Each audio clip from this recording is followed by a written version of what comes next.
میرے پیارے بھائیوں اور بہنوں، آج رمضان کا 16واں روزہ ہے۔ آدھا رمضان گزر چکا۔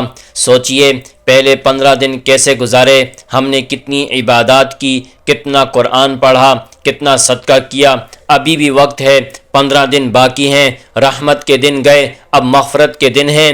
نبی کریم صلی اللہ علیہ وسلم نے فرمایا رمضان کا پہلا عشرہ رحمت ہے، دوسرا عشرہ مغفرت ہے، تیسرا عشرہ جہنم سے خلاصی کا ہے۔ ہم ابھی مغفرت کے عشرے میں ہیں۔ یہ وہ دن ہیں جب اللہ اپنے بندوں کو معاف کرتا ہے۔ یہ وہ لمحات ہیں جب بخشش کے دروازے کھلے ہوئے ہیں۔ آج سے عہد کریں، 15 دن باقی ہیں، پورے لگن سے عبادت کریں، توبہ کریں، استغفار کریں اور اللہ سے معافی مانگیں۔ یا اللہ ہمارے گزرے ہوئے رمضان کو قبول فرما، ہمارے مرحوم والدین کی مغفرت فرما، ان کی قبر کو نور سے بھر دے اور ہمارے زندہ والدین کو صحت اور لمبی عمر عطا فرما، ان کا سایہ ہمارے سروں پر قائم رکھ، ہمیں شب قدر کی برکتوں سے نواز دے۔ آمین یا رب العالمین۔